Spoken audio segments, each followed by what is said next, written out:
Hello there, welcome to Granada Reports, live with the latest across the northwest. Hello, thanks for joining us.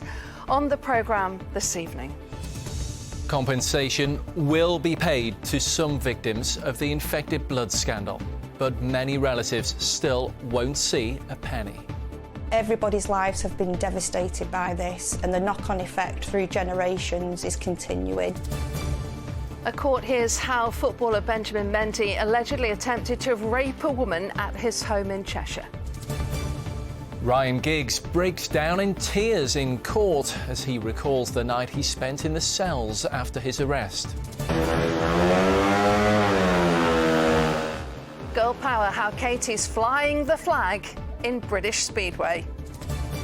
And some quite remarkable viewer photos pouring in, but unremarkable weather to forecast. All the details coming up later. Yes, please stay with us. But first tonight, after decades of campaigning, the government has agreed to offer £100,000 in compensation to victims of the infected blood scandal. Many of them, including haemophiliacs, needed medical treatment with blood products, which then infected them with HIV and hepatitis B and C. This is a scandal that stretches way back, more than 40 years. It's been described as the worst treatment disaster in the history of the NHS. And while some will now get long overdue help and recognition, many others have already died, and apart from spouses, relatives of the dead won't yet qualify for compensation. This report from Anna Yosef. Paula Wakefield was just 13 when her dad died. Russell Carberry had haemophilia, which affects how blood clots. A transfusion, which should have saved his life, instead gave him HIV and hepatitis B and C. The family also lost their home when his life insurance ended. It's not the money, it's not the compensation, it's the truth and justice, because for so long this has been brushed under the carpet, it's been covered up. We've had different stories as to what went wrong, and the truth has never been told, and it's only since the inquiry that has started to come out. Paula's mother will now receive the interim compensation of £100,000. But Paula, who spent years campaigning for all the victims, thinks the decision not to compensate bereaved parents and children is just another cruel blow. I'd say it's definitely a slap in the face. Everybody's lives have been devastated by this, and the knock-on effect through generations is continuing. So it does make me angry that, again, there's thousands of people still not being recognised by these announcements. The blood contamination scandal began in the late 70s when thousands of patients were given infected blood and contracted HIV and hepatitis C. It's estimated around 2,400 people lost their lives. There have been protests for years calling for recognition of the disaster and compensation. Barry Flynn says fear, grief and guilt have been part of his life for the past 30 years. Barry and his younger brother were both infected with hepatitis C through haemophilia treatments. His brother also contracted HIV and died at the age of 30, knowing he'd unwittingly infected his wife, who died not long afterwards. It's an important milestone. It's the first time the government has ever admitted culpability for what went on, so pleased in that respect. Disappointed that not everyone is going to benefit yet, but the big thing is, remembering, like my brother and my former sister-in-law, who both died. It's irrelevant for them because they're gone. So that they died not knowing that the government was ever going to admit they'd done anything wrong. The public inquiry into the scandal is expected to conclude next year.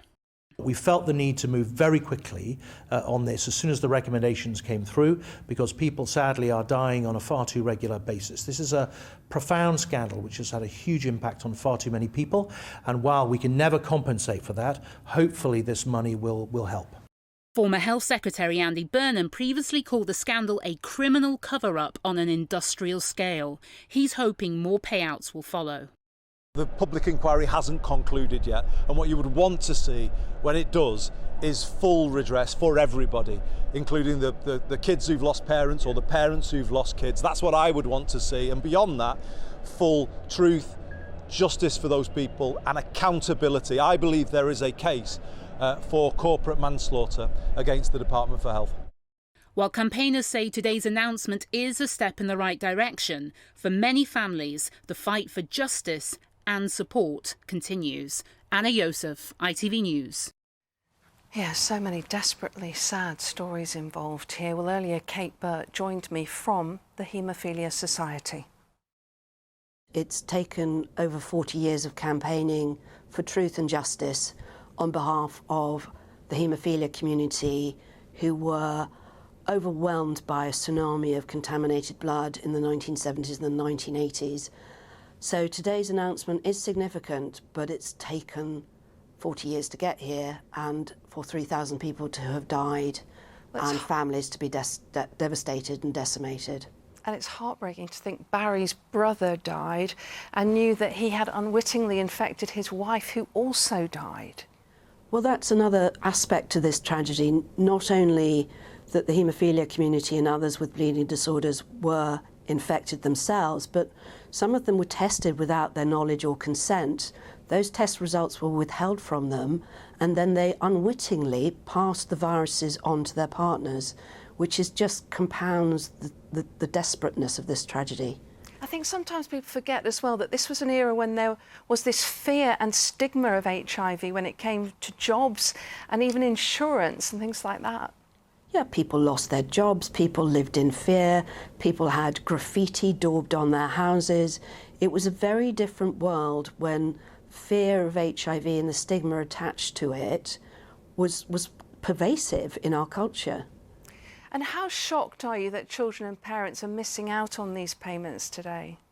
Well, we're desperately disappointed on that aspect, because the parents who have lost children, the children who have lost parents, have never been part of any of the support schemes that have been available. I know of a case of a mother in her 90s who lost 2 of her sons to contaminated blood. She will not receive anything as part of this announcement today. Andy Burnham says that there's a case here for corporate manslaughter. Would you agree with that? No, Andy did not make that comment lightly. He's looked at evidence, he's thought about it very deeply. We do know that in other countries, and let's not forget, this is a global treatment disaster. It's not just a UK treatment disaster. These contaminated blood products, mainly from the USA, were exported all over the world. And I do know that people in France and in Japan, there were prosecutions and people did go to prison. So do you think that should happen here? It's very difficult, to be honest, to unravel 40 years of decision-making. I don't think you can sort of point to a single person or a group of people who made decisions that contributed. I think it was a systematic failure on every level for the very agencies that are here to protect that led to this disaster. And a lot of the medical people involved have had to live with the results of what they've seen as well. Exactly.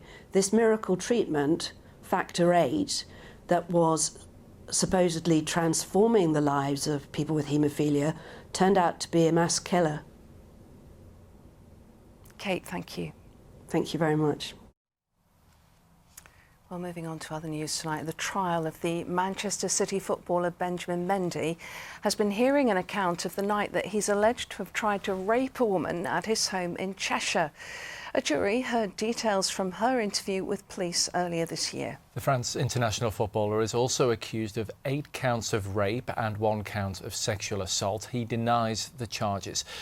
Let's speak to our correspondent Anne O'Connor at Chester Crown Court. Anne, what can you tell us? Well, Andy, throughout a pre-recorded police interview, the first alleged victim in this trial, who we can't name for legal reasons, is seen constantly tapping her foot as she accuses the Premier League footballer Benjamin Mendy of trying to rape her in October 2018. She'd met the Manchester defender in Barcelona with his friends, and she took a liking to one of those friends and said one of those friends liked her. When all three met up in Manchester a year later for clubbing and champagne, she says that Mendy said to her, "When he's not looking, I'm going to kidnap you." She said that she insisted she was only interested in his friend. Well, later, back at the French international's mansion, she was naked and having a shower in the bathroom. She said, I saw his eyes and felt his presence. Out of shock, she said, you need to leave. She testifies that Mendy tried to pull off the towel she had round her, saying she didn't need any clothes. He then tried to hold her down and force himself on her as she fought to wriggle away.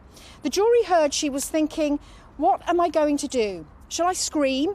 There's no point. He's on his own territory.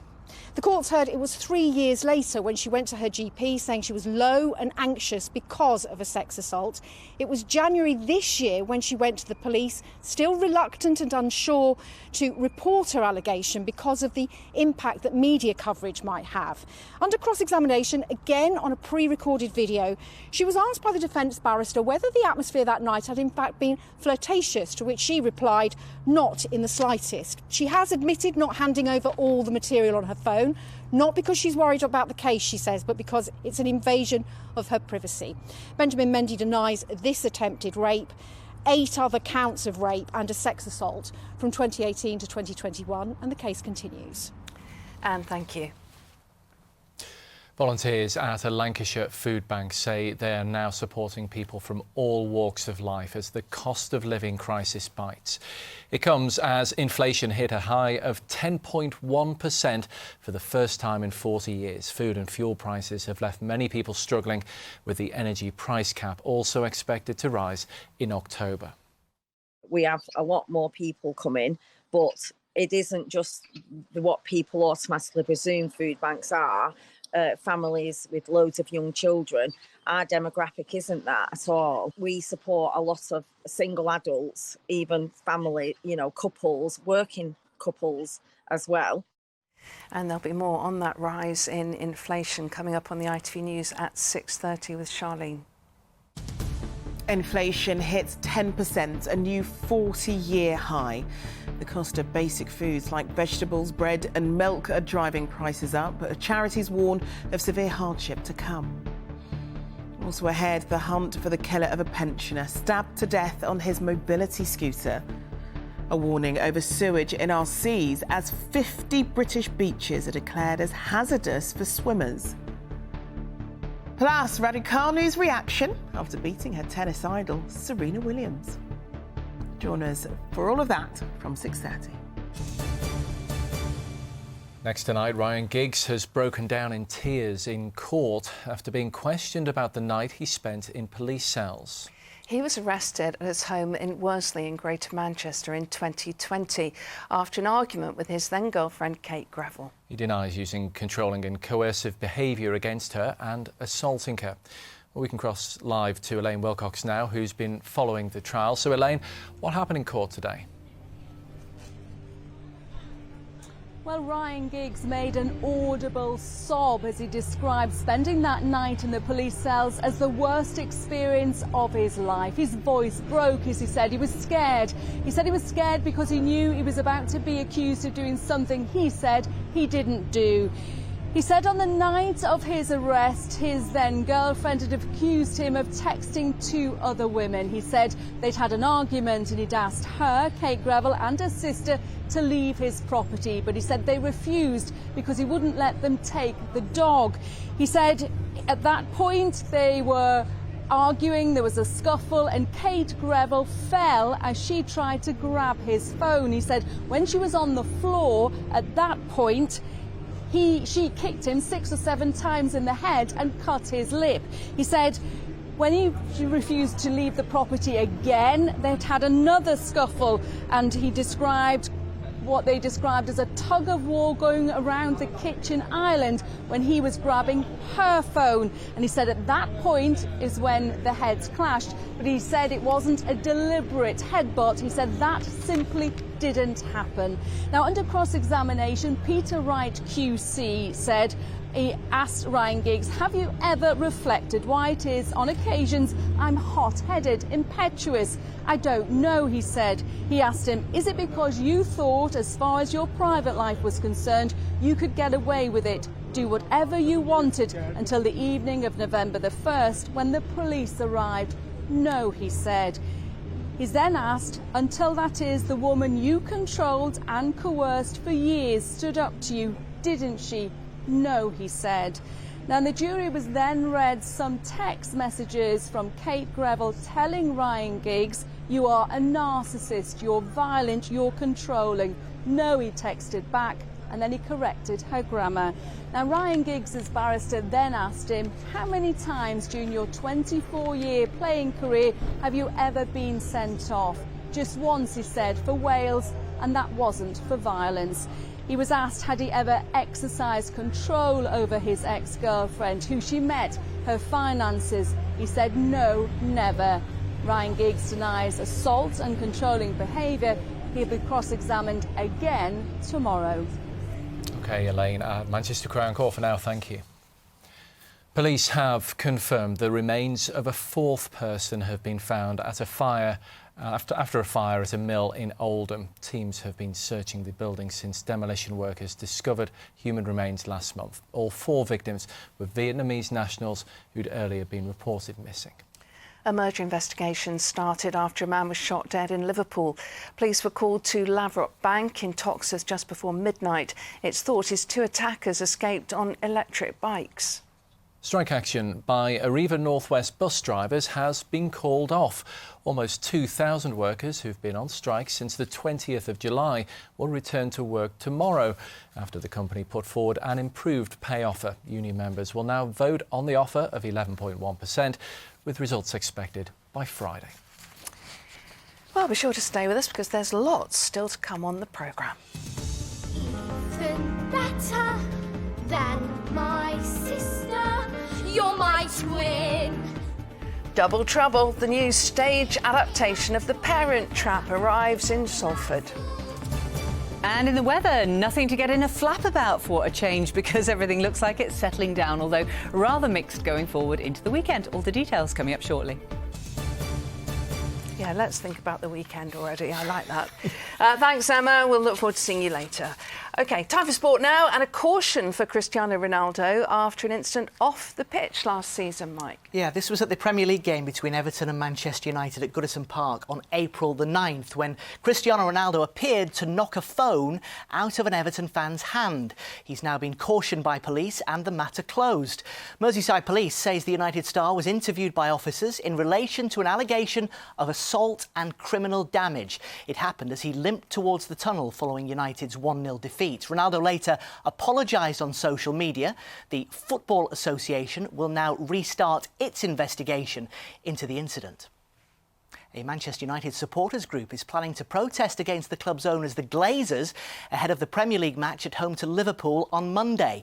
The group, called the 1958, is asking fans to stage a peaceful and legal protest against what it calls the vile ownership of the club.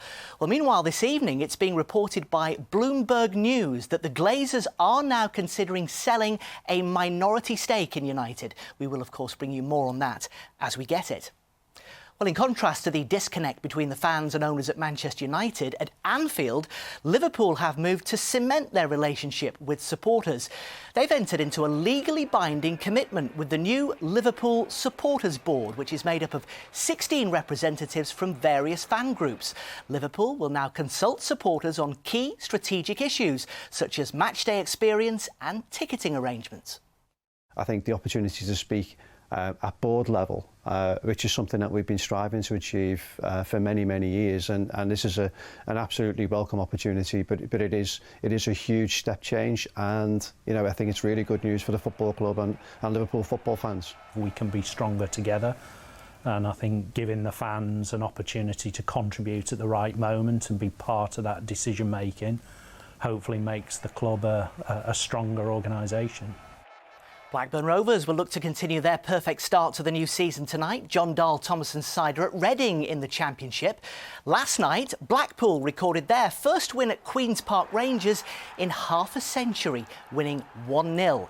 It's 3 games without a win for Vincent Kompany's Burnley. They drew 1-1 with Hull, while Preston's game with Rotherham finished goalless. In League One, Bolton maintained their unbeaten start as they beat Morecambe 1-0.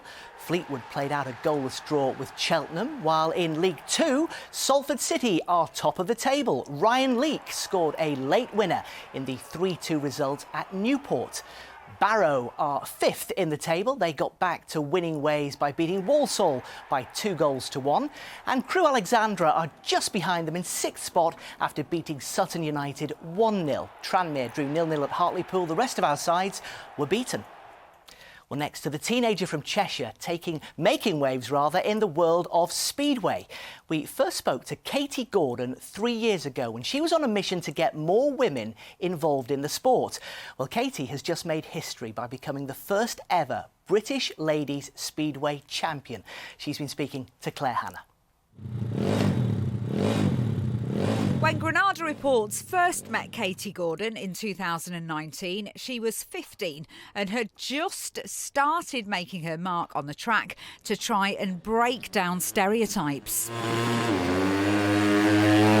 It made me want it to do it more because there was barely any females doing it. I wanted to show everyone that women could do it. And that is exactly what she's doing.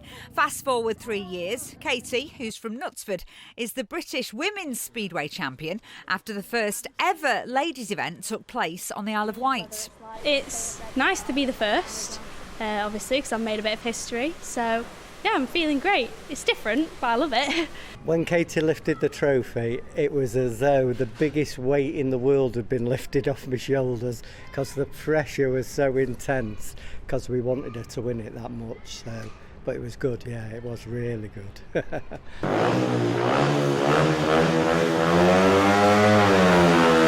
Despite this success, though, Katie is keen to be recognised just as a speedway rider, regardless of her sex. This is one of the only sports really where women and men can compete against each other and it not be really strange. And because whenever I'm out on track, you can't see my ponytail, so nobody knows that I'm a woman. The men don't treat me like a woman. If they want to win, they'll try and beat me. But if I'm beating them, then that's what happens at the end of the day. She's been super, to be quite honest. To see her progress in just such a short space of time is wonderful. But I just see her as a speedway rider, progressing in the sport that she really loves. So what is next for Katie? Well, for now, she's waiting for her A-level results to see if she's got into uni, but she's not giving up her ambitions on the track. I hope to be abroad in Poland, racing in Poland, because obviously it's a lot bigger over there, but definitely higher up and doing great things and getting more women involved and hoping to see a lot more women around the sport. And with how far she's come already, we wouldn't put any of that past her. Claire Hannah, ITV News, Manchester. Yeah, well done to Katie. What a star of the sport she is. Yeah. Absolutely, and good luck to her A-level results tomorrow. Cheers, go Katie. Yeah. Now, prepare to see double in our next report about a new show coming to the region. It was a box office smash for Disney, and now the story behind The Parent Trap is coming to Salford. Yes, the new musical named Identical is based on the famous story of twins Lottie and Lisa, separated at birth but reunited a decade later. It opens at the Lowry this Friday, and as Tasha Kachiri finds out, it takes more than one set of twins for a production like this. I don't understand. What are you doing with her picture? It's my mother. But it's my mother too. Many of us have grown up with some version of The Parent Trap. Mine was Lindsay Lohan. But now the original book has been made into a musical called Identical. Summer, can they say it's good for us? Somewhere likely pool. Starring 3 identical twins that rotate each night to give the others a break. How was opening night for you? It was so amazing. What was it like going on stage for the first time? I was freaking out, but the minute you run on stage and you sing the first note, it's like all your nerves just melt away and you start doing the whole show and suddenly it just feels like you're doing it in the rehearsal room. And what is it like being able to work and act with your sister? Oh, I love it. I think it's just so amazing because she gets you. If you look at her, she'll just get you, and if you forget a line or you forget something, she'll cover up for you because she knows that, it can be scary up there and you can forget things because of the pressure, but it's always reassuring to know that your sister's right next to you. The search for the 3 pairs of twins took more than 5 years, and 85 pairs of twins were considered for the role. Honestly, working with the twins keeps us on our toes, but they are all equally amazing. They're all very different. They bring just such a different energy each night and just keeps it fresh for us every day. Makes our job easy. The musical is directed by theatre royalty, Tony Award-winning Trevor Nunn, who's worked on Les Mis and Cats. Look at it again. I think she's my mother. For those who don't know, Identical is about Lottie and Lisa, twin girls separated at birth, reunited by chance at a summer camp 10 years later. In an attempt to get to know their other parent, they decide to swap identities. You girls have done so well. The reviews have been phenomenal. How does it make you feel? It makes me feel proud of myself. The reviews just makes me feel like they loved it. Like that's all I've wanted them. That's all I've wanted, for them to love it. A show that is so much about healing and bringing family back together feels really appropriate after a pandemic, and I think a lot of the reviewers picked up on the fact that it's got so much heart and it is so uplifting, and I think people want that. We want uplifting, happy theatre after what we've all been through the last couple of years. The musical will be at the Lowry Theatre in Salford from Friday until the 3rd of September. You're my dream come true. Tasha Kachiri, ITV News, Salford. OK, now for the weather, here's Emma. Why do I need a shower? I've been out in the rain. The faster you go, the sooner you'll be out. You'll save water too. United Utilities sponsors ITV Granada weather. Hello there, very good evening to you. Hope you've had a good day. It started off a bit cloudy and windy yesterday as well across the Isle of Man and today, and quite breezy across many parts of the region. But the sun came out later in the afternoon and the wind will be easing down as we head into the overnight period too. And going forward, it is looking rather mixed. Now, as for the detail, pressure is building very gradually overnight tonight, and so killing off any showers. And then there's another frontal system crossing west to east on Thursday. And then for Friday, another one backing up in the wings. And it looks like Saturday is going to be the wetter day of the weekend now instead of Sunday. A bit of a reversal of fortunes from what we were saying yesterday, but that's just the way things are at the moment. The timings are changing. So taking a closer look at the rest of the evening and overnight period, you can see some clearer spells opening up as pressure asserts itself properly, if you like, and in one or two more rural spots where skies are clearer and winds fall out, we're expecting to get down actually into single figures. Here are your sunrise and sunset times for tomorrow. Sun's up at 5 to 6 or thereabouts, and into tomorrow morning, well, there will be some clearer spells around, but cloud quickly increases from the west as the next front pushes across, and we're expecting some quite heavy bursts of rain on this, especially for western facing slopes of the Pennines. Gusty too again as the system moves through. Gusty across the Isle of Man, 25-30 mile an hour gusts, and over the tops of the Pennines. And although we've got temperatures of 22 Celsius, 72 Fahrenheit, really obviously not feeling great in the wind and rain, and a bit of a humid feel as well as this front approaches overnight into tomorrow. After that, a fairly reasonable day on Friday, some sunny spells around, and a wetter day on Saturday. That's the way the weather's looking. Bye-bye. United Utilities sponsors ITV Granada weather. Weather's all over the place, isn't it? Right, that's just about it from us, but on our website you can find out all about the row over one of Manchester's best-loved murals. Yeah, the artwork of the Joy Division singer Ian Curtis was painted to promote mental health awareness. It's been painted over to advertise a new album from H. The Moston rapper says he has no idea why it happened and it'll be fixed pronto. Fingers crossed, let's hope so. Good night. Bye-bye.